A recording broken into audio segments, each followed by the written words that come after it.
Gra Graça e paz.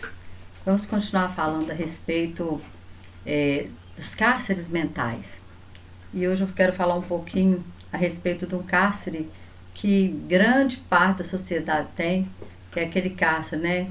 Que eu não posso, eu não consigo. É uma síndrome, né? De que não dá conta, de que não está preparado. E quantas pessoas são assim e se deixam, né? Prender, se deixam paralisar por esse sentimento.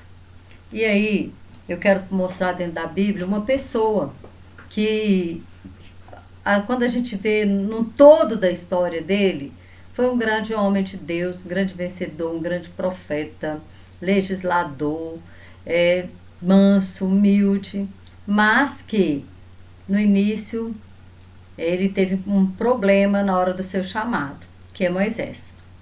O que acontece? Moisés ele nasceu numa época terrível, né, que o povo estava sendo escravizado no Egito. E Deus escolheu Moisés como libertador do povo ali de todo aquele jugo do Egito. Nós sabemos perfeitamente que o rei, né, Faraó, ele não queria libertar o povo, porque o povo era a mão de obra, né, de graça para fazer tudo que eles precisavam ali nas suas cidades. E ao mesmo tempo ele também temia que o povo cresceu demais. O povo se multiplicou muito rápido. E aí ele temia também que o povo pudesse se juntar com os inimigos, né, e ir contra o Egito. Mas mesmo assim, ele preferiu manter o povo escravo.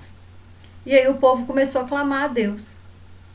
Né? Nós vemos que a nação de Israel era sempre assim, eles pecavam, aí quando eles viam que eles estavam numa situação bem complicada, eles buscavam o Senhor. E assim é quase toda a história no Velho Testamento. A gente vai ver o povo tendo as suas recaídas, buscando o Senhor, Deus levantando um libertador, levantando, dando eles vitória, e foi assim. Mas aí Moisés, então, ele nasce na época em que Faraó mandou as parteiras matar todos os meninos, homens, e a mãe de Moisés, Joquebede, conseguiu esconder ele por um tempo. E chegou o momento em que ela coloca ele ali no Rio Nilo, né, faz ali tipo um barquinho, coloca ele dentro. E aí ele é salvo ali pela filha de Faraó e é criado no palácio como um príncipe. E o que que acontece? Acontece que houve um tempo em que ele ficou com sua própria mãe, até que ele desmamasse. Miriam foi, que é a irmã, né, mais velha, foi acompanhando e viu que a filha de Faraó pegou ele, então ela chegou e ofereceu para que arrumasse que ela sabia de uma mulher que podia cuidar dele para ela enquanto ele fosse pequeno. E aí ele ficou com Joquebede, até que Joquebede então ele foi desmamado. Só que naquela época o desmame demorava muito, porque eles acreditavam que enquanto a criança corresse risco, né, de um infanticídio, de morrer na infância, ela tinha que ser alimentada com leite materno. O que realmente, né, é uma verdade mesmo. E aí, ele deve ter ficado com. Naquela época, o desmame era de 5 anos, mais ou menos, a 7 anos, por aí. Então, ele ficou com ela tempo suficiente para ela poder incutir nele quem era Deus, né? O Deus de Israel, quem ele era. Quando ele vai para o palácio, ele sabia que ele era um hebreu. Ele sabia já tinha sido educado, e ele sabia também que do Deus único, ele sabia de tudo aquilo que havia acontecido com a nação, dos patriarcas, de Abraão, de Isaac, de Jacó, como eles haviam chegado ali no Egito, como Deus tinha usado José. Então tudo isso ele já sabia. E aí chegou uma época, né, que depois dele já homem, aqui em Êxodo 2:11 fala assim: e aconteceu naqueles dias que, sendo Moisés já grande, saiu a seus irmãos, ou seja, aos hebreus, e atentou nas suas cargas, e viu que o varão egípcio feria um varão hebreu, de seus irmãos, e olhou a uma e outra banda, e não vendo ninguém ali, feriu ao egípcio e escondeu-o na areia. E tornou a sair no dia seguinte. E eis que 2 varões hebreus contendiam. E disse ao injusto: por que feres a teu próximo? o qual disse: Quem tem te posto a ti por maioral e juiz por nós? Pensa matar-me como mataste o egípcio? Então temeu Moisés e disse: Certamente esse negócio foi descoberto. Ou seja, Moisés ele precipitou e agiu por conta própria, né? Ele não esperou o tempo de Deus. Que muitas vezes a gente tem um chamado, sim, Deus tem colocado no nosso coração chamado, mas Deus tem o tempo dele, existe o tempo de preparação, existe um tempo certo para que aquilo aconteça. E Moisés, então, ele precipitou e matou esse egípcio, escondeu ele lá na areia, só que ele achou que ninguém tinha visto, mas talvez o próprio hebreu que ele matou, né, para libertar ele da mão daquele egípcio, tenha contado. Provavelmente pode ter acontecido isso, mas o que nós podemos saber é que chegou nos ouvidos de Faraó e ele precisou fugir. E aí passaram-se 40 anos. Não é brincadeira não, né? 40 anos se passaram. E aí Moisés, então, ele vai ter agora um encontro com Deus. Mas Moisés agora vai ter um encontro com Deus, mas Moisés ele estava ferido pelo que havia acontecido. De um momento para o outro. Ele, né, pode ter dito: Deus, olha, eu fui fazer o bem, eu fui libertar o povo, é isso que o Senhor me chamou, e agora eu tive que fugir, eu perdi, né, ele de príncipe, ele passou a ser pastor de ovelhas, ele perdeu todo o luxo, toda aquela pompa que ele tinha.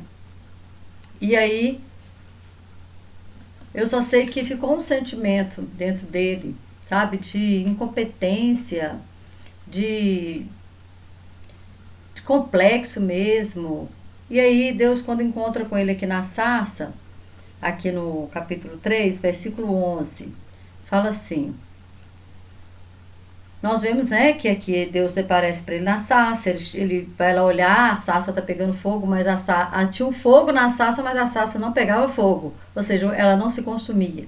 E aí ele ficou curioso, e aí ele vai chegando perto, né? E aí o verso 7, vou ler o 7, fala assim: E disse o Senhor: Tenho visto atentamente a aflição do meu povo que está no Egito, e tenho ouvido o seu clamor por causa dos seus exaltores, porque conheci as suas dores. Portanto desci para livrá-los da mão dos egípcios, e para fazê-los subir daquela terra, a uma terra boa e larga, uma terra que mana leite e mel, ao lugar dos cananeus, do Eteu, do Amorreu, do Ferizeu, do Eveu e do Jebuseu. E agora eis que o clamor dos filhos de Israel chegou a mim, e também tenho visto a opressão com que os egípcios o oprimem. Vem agora, pois, e eu te enviarei a Faraó para que tires o meu povo, os filhos de Israel, do Egito. E aí começa, né, as escusas, né, de Moisés. Então Moisés disse a Deus: Quem sou eu que vá a Faraó e tiro do Egito os filhos de Israel? Quem sou eu? Há 40 anos atrás ele estava cheio de coragem, chegou a matar um egípcio. Agora ele está dizendo: Quem sou eu que vá a Faraó? Não sou ninguém, não. Já passou o meu tempo, já passou a minha época, eu agora já desisti, não quero mais. Já viu aquela situação? Não, já deu errado uma vez, vai dar de novo, eu não quero mais, eu como eu pendurei a chuteira, não quero saber de nada disso não. Para mim isso já é passado. Talvez seu ministério nem começou e você já se decepcionou com o homem, com algumas situações e acha que você já não pode mais fazer nada para o Senhor. E aí no verso 12 ele fala assim: Deus disse: E Deus disse: Certamente eu serei contigo, e isso te será por sinal de que eu te enviei. Quando houveres tirar esse povo do Egito, servirei a Deus neste monte. Então disse Moisés, ao verso 13, então disse Moisés a Deus: Eis que quando eu vier aos filhos de Israel e lhe disser: O Deus de vossos pais me enviou a vós, e eles me disserem: Qual é o seu nome? Que lhes direi? E disse Deus a Moisés: Eu sou o que sou. Disse mais: Assim dirá aos filhos de Israel: Eu sou, me enviou a vós. Irmãos, não existe uma palavra que possa definir Deus, né? Eu estou com uma caneta aqui. Eu posso definir essa caneta porque ela foi criada para escrever. Então eu posso dizer: é uma caneta, ela escreve, ela faz isso, ela faz aquilo. Mas e Deus? Como que eu vou definir Deus? Existe uma palavra para definir Deus? Deus está dizendo: eu sou. E Deus ele vai se revelando à medida que o povo vai precisando. Quando o povo estava na guerra, ele era o Jeová, né, o Deus dos exércitos, Sabaote. Quando o povo tinha necessidade, ele era o Jiré, o Jeová da provisão, o Deus da provisão. Quando o povo estava enfermo, ele era o Jeová Rafa, o Deus que cura. Então ele é o grande eu sou. Ele é aquilo que nós precisamos na hora que nós precisamos. Então não existe uma definição, nós não podemos definir Deus, não tem como pegar, imagina a grandeza de Deus, pegar Deus, esse Deus imenso e traduzir ele, colocar uma palavra para dizer, Deus é isso. A palavra de Deus fala que Deus é amor. E é o amor de Deus que eu gosto de dizer que o amor de Deus é a misericórdia de Deus em ação para com as nossas vidas. É o amor de Deus que motiva, que faz tudo essa engrenagem caminhar. Toda a Bíblia, né, toda a história de Israel, toda a história da humanidade caminhar. É a misericórdia dele. Então Deus, ele é amor. Mas naquele momento, ele estava dizendo, eu sou tudo aquilo que você precisa. E ele é tudo aquilo que nós precisamos na hora que nós precisamos. Porque o amor, ele faz tudo, ele pode tudo. O amor encobre multidões de pecado.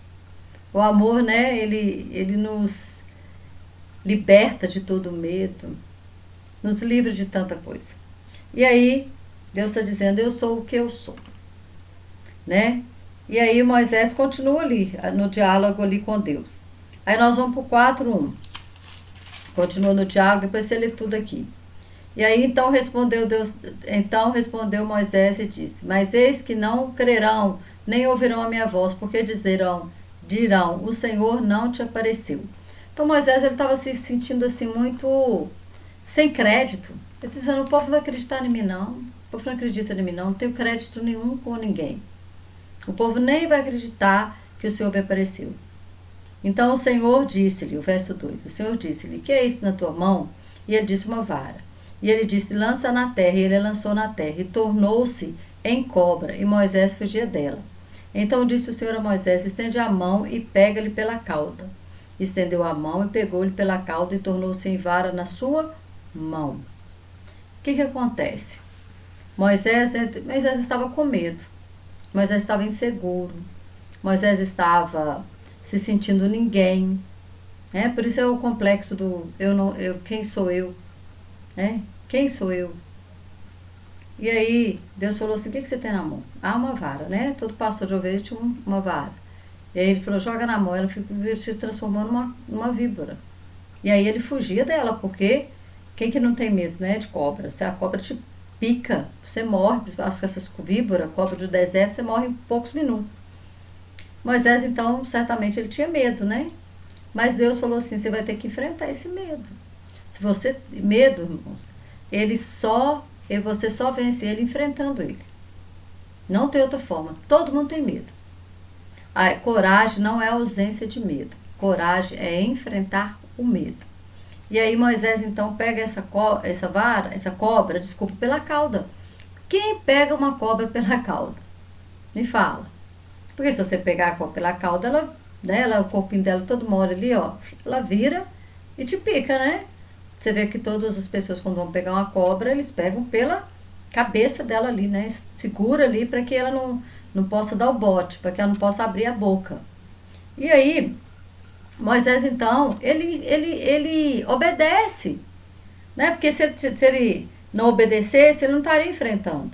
Então, ele começa ali a ser curado naquela hora. Então, ele obedece. E aí Deus fala com ele, outra coisa, Deus fala com ele assim, até o 7, né? Tá, o 6. E disse-lhe mais o Senhor, mete agora a tua mão no peito e tira, e eis que sua mão estava leprosa, branca como a neve. E disse, torna a meter a mão no peito. Tornou a meter a mão no peito, depois tirou-a do peito, e eis que tornara-se como a sua outra carne, ou seja, a sua carne normal. Sabe, irmãos, lepra é símbolo de, não só de pecado, mas é símbolo de algo que às vezes a gente carrega, imundície, né? E aí Deus manda ele colocar a mão no peito, e aí quando ele tira a mão está toda leprosa, ou seja, aquilo que estava dentro dele, Deus estava tirando para fora. Deus estava removendo aquele complexo de inferioridade, aquela insegurança, aquele medo que ele estava. E aí depois ele fala, põe de novo. Só que quando ele põe de novo, já não existe mais lepra. Aí ele tira, ela está branquinha. Então ele falou assim, olha Moisés, ele foi trabalhando em Moisés. Ele foi trabalhando a insegurança de Moisés. E ele foi mostrando, foi dando alguns sinais para Moisés, para que Moisés ele pudesse crer, né? Crer que Deus era com ele. Porque no passado, ele podia crer, não, eu vou agora, Deus é comigo, mas Deus não tinha falado com ele, que era aquele momento. Deus, ele é conosco, mas Deus tem o tempo dele, e nós o nosso. E nós queremos, infelizmente, nós queremos o nosso tempo, e nós sofremos por causa disso. Por que existe a ansiedade, a preocupação? É porque nós queremos mandar no tempo, nós queremos que as coisas aconteçam no nosso tempo, e não vai acontecer. Né? Jesus Cristo falou que como que nós, com todas as nossas preocupações, nossa ansiedade, não podemos acrescentar 1 centímetro, um côvado, né? 50 centímetros na nossa altura. Não podemos fazer isso. Nós não sabemos se daqui a pouco nós vamos estar vivos ou não. Então, mas a nossa carne, ela é assim. Às vezes a gente quer as coisas no nosso tempo, e nós estamos vivendo esse tempo de ansiedade excessiva. É excessivo pelo agitação do dia a dia, pelo esse monte de informações que nós temos ao mesmo tempo, e tanta coisa ruim acontecendo no mundo, e tudo ao mesmo tempo.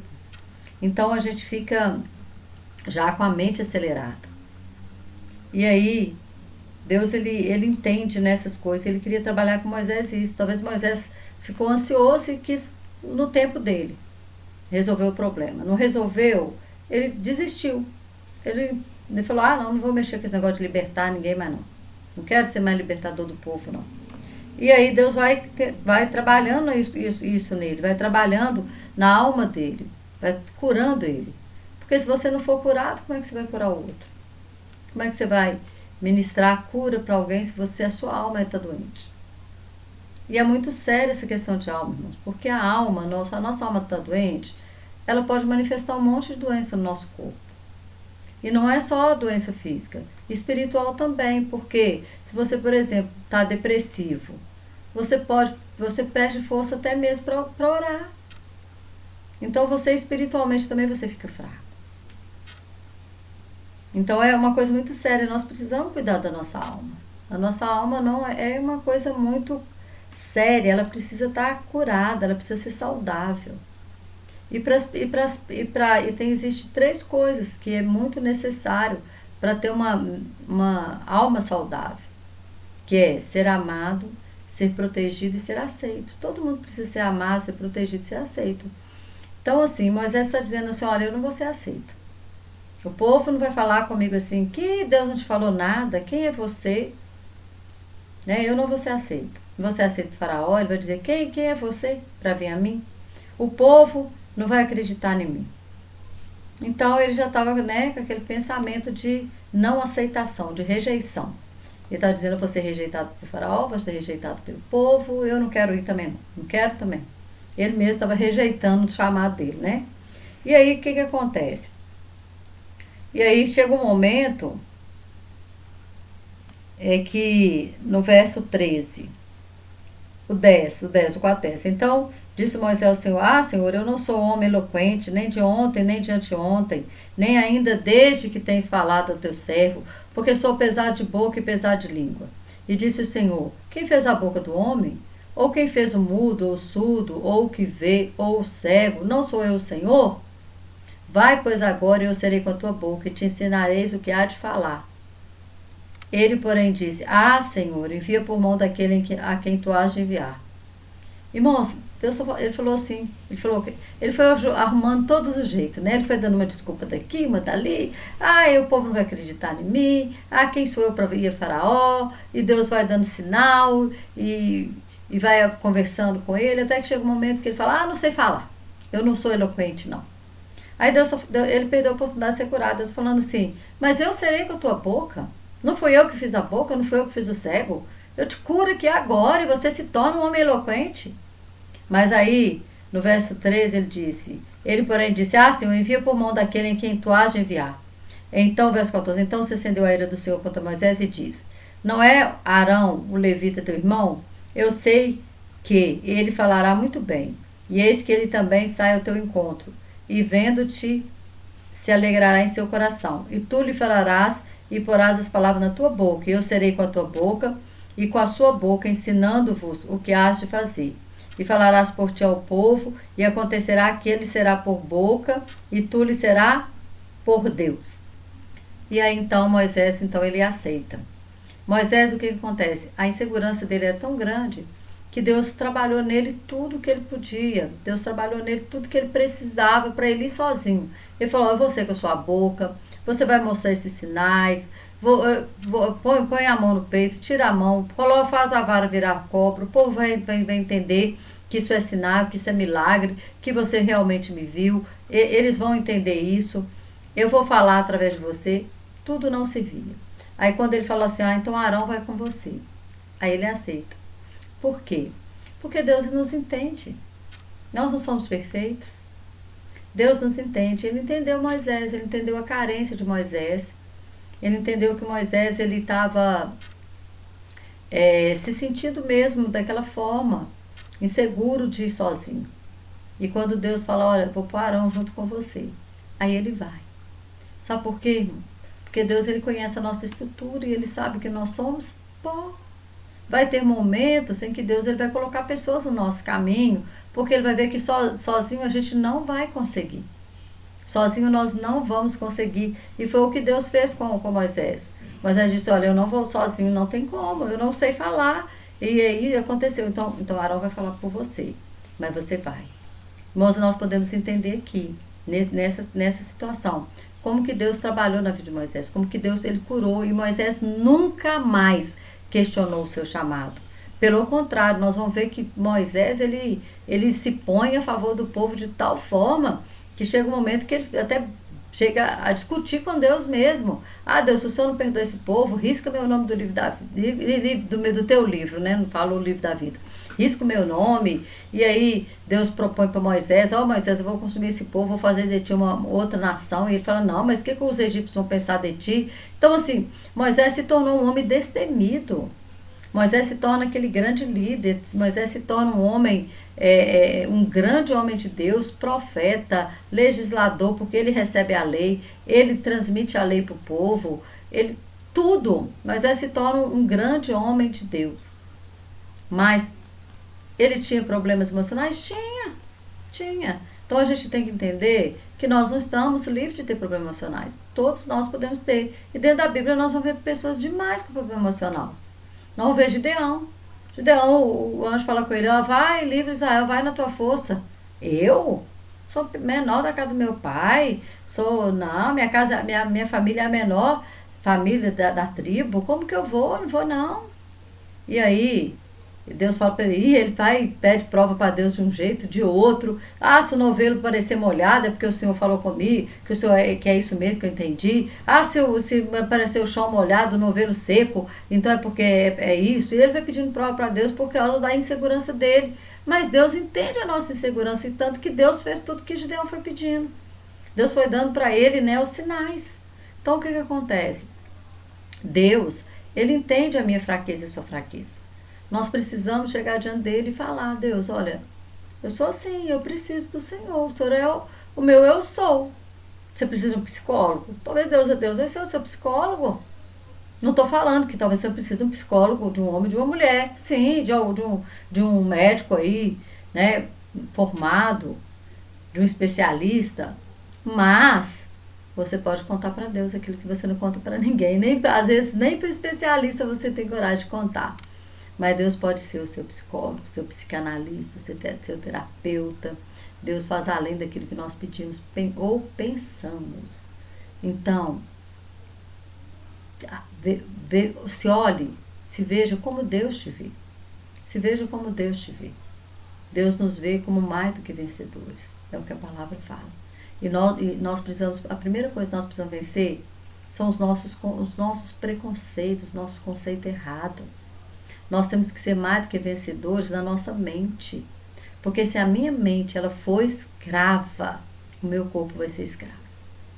Se a minha mente for escrava de complexos, de sofismas, de tanta coisa, todo o meu corpo vai ser escravo. Então, que nós possamos ser livres. Assim como Deus libertou Moisés e usou ele de uma maneira tão tremenda, ele também quer me usar e usar você também. Que o Senhor possa, né, completar, né, continuar ministrando ao teu coração essa palavra e que você possa se ver, né, como uma pessoa que tem muito valor. Amém? Que Deus te abençoe poderosamente em nome de Jesus.